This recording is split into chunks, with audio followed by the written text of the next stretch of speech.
जय गिरजापति दीन दयाला सदा करत संतन प्रतिपाला। भाल चंद्रमा सोहे नीके कानन कुंडल नाक पनीके। अंग गौर सिर गंग बहाए मुंड माल तन चार लाए। वस्त्र खाल बागंबर सोवे छल को देख नाग मुनि मोहे। मैना मात को होए दुलारी बाम अंग सोहत छविनारी। कर शूल बागंबर धारी करे सदा शतरंजयकारी। नंदी गणे सोहेता कैसे सागर मध्य कमल है जैसे। भक्तजनों हर हर महादेव। श्री शिव महाप्रभाषा पंचम युद्ध खंड का अगला अध्याय सुनेंगे। 38वां अध्याय भद्रकाली शंखचूड़ युद्ध की कथा। सनत कुमार जी बोले, अब देवी ने युद्ध भूमि में भयानक सिंहनाद किया। कितने ही दानव मूर्छित हो गिर पड़े। विकराल दांतों वाली चंडियां वीरों का रक्त पान कर नाचने लगी। देवताओं के दल में हाहाकार मच गया। तब काली को इस प्रकार सम्रारूढ़ देख दानवेंद्र शंखचूड़ स्वयं उनसे युद्ध करने आए। काली ने प्रलय अग्नि के समान घोर बाण वर्षा की, परंतु राजा शंखचूड़ ने वैष्णव अस्त्र चलाकर उसे शांत कर दिया। तब देवी ने नारायण अस्त्र चलाया। दानवेंद्र रथ से उतर उसे प्रणाम करने लगा, जिससे वो अस्त्र स्वयं ही शांत हो गया। तब देवी ने ब्रह्मास्त्र छोड़ा।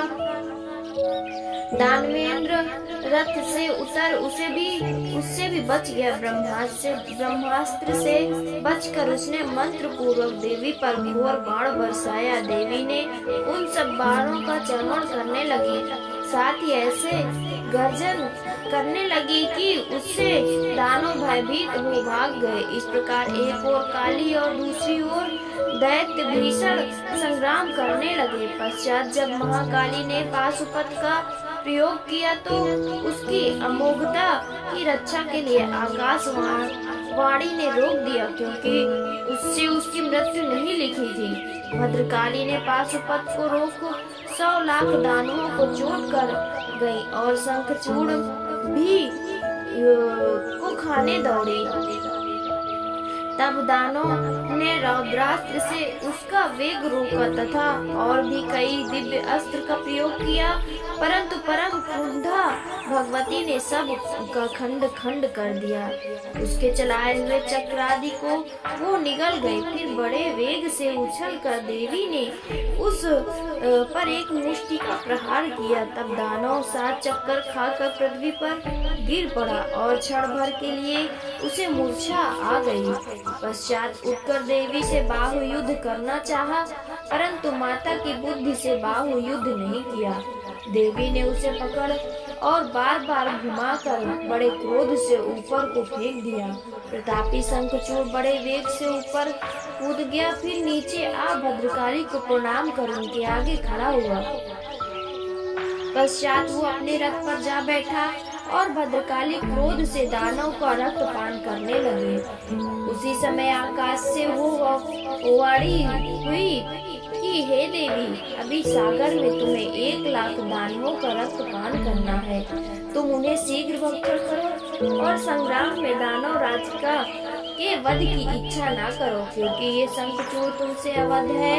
भद्रकाली दानवों का रक्त पीने लगी। फिर शिव जी के पास जाकर सब वृतांत कहा। पश्चिम युद्ध खंड का 38वां अध्याय समाप्त। 39वां अध्याय शंखचूड़ की सेना का अद्भुत संहार की कथा हम सुनेंगे। सनत कुमार जी बोले, काली से ऐसा सन शिव जी हंसने लगे और उन्हें समझाकर अपने गढ़ों को साथ लेकर वे स्वयं युद्ध करने चले। जब वृषभ पर चढ़े महेश्वर युद्ध भूमि में जाकर खड़े हुए तो उनको देखकर शंखचूड़ ने रथ से उतरकर सिर झुकाकर उन्हें दंडवत प्रणाम किया। फिर विमान पर चढ़कर कवच पहन धनुष उठाकर युद्ध करने लगा। 100 वर्ष तक उसने शिव जी से युद्ध किया। मेघों के समान आर पार बाण वर्षा की। महावीर शंखचूड़ ने बड़े ही दारुण बाण चलाए, परंतु शिव जी ने उन सबको काट दिया। पश्चात उन महारुद्र ने कुपित हो उसके अंगों में शस्त्रों का प्रहार किया। शंखचूड़ ने शिव जी को के वर वाहन के सिर पर तलवार चलाई, परंतु इसके पहले ही शिव जी ने अपने पहले बाण मारकर उसकी ढाल तलवार दोनों को ही काट गिराया। तब दानव को बड़ा कोप से शिव जी पर चक्र का प्रहार किया। शिव जी ने अपनी मुष्टिका मारकर उसे चूर कर दिया। तब उसने गदा चलाई, शिव जी ने उसकी गदा तोड़ दी। इस प्रकार परस्पर भिन्न भिन्न अस्त्रों से लड़ता रहा और शिव जी उसके सभी अस्त्रों को काटते तोड़ते और चूर करते रहे। ऐसा कोई भी शस्त्र ना रहा जो उसने शिव जी पर ना चलाया हो। पश्चात शिव जी ने उसे त्रिशूल मार्ग में भिन्न होने के नाते वो उसे ना लगा और उससे एक और ही पुरुष पैदा हो गया। शंखचूड़ ने उसे खदेड़ लिया। इतने में महाकाली वहां फिर आ पहुंची और अपना मुख फैलाकर बहुत से राक्षसों का भक्षण करने लगी। वीरभद्र और नंदीश्वर ने बहुत से दैत्यों का नाश किया। अब एक प्रकार से दैत्य सेना का संहार हो गया। बचे बचाए बहुत से वीर भाग गए। पंचम युद्ध खंड का 39वां अध्याय समाप्त। अगला अध्याय की कथा सुनेंगे। 40वां अध्याय शिव जी द्वारा शंखचूड़ का वध। सनत कुमार जी बोले, तब अपनी सेना के इस भीषण संहार को देखकर उस दानव ने बड़ा क्रोध किया। उसने शिव जी से कहा, अब मैं युद्ध करूंगा, आप सावधान हो जाइए। ऐसा कहकर दैत्य ने महादेव पर अनेक शस्त्रों का प्रहार किया। मेघवत बाण बरसाने लगा, फिर अदृश्य हो माया से भय दिखाने लगा, जिसे देवताओं में से कोई भी ना समझ सका। परंतु उसकी कुछ भी परवाह न कर शिव जी उस पर दिव्य प्रहार करने लगे, जिससे तत्क्षण उसकी सारी माया नष्ट हो गई और वे सब दिव्य अस्त्र तेज हो गए। महाबली महेश्वर ने उसके लिए अपना वो त्रिशूल उठा लिए, जिसका सहन करना तेजस्वियों के लिए भी कठिन था। फिर तो उसी समय वो ये आकाशवाणी हुई कि हे महेश्वर, अभी उस शूल को इस पर मत चलाओ। आप जैसे सामर्थ्य के लिए शंखचूड़ को मारना क्या कठिन है?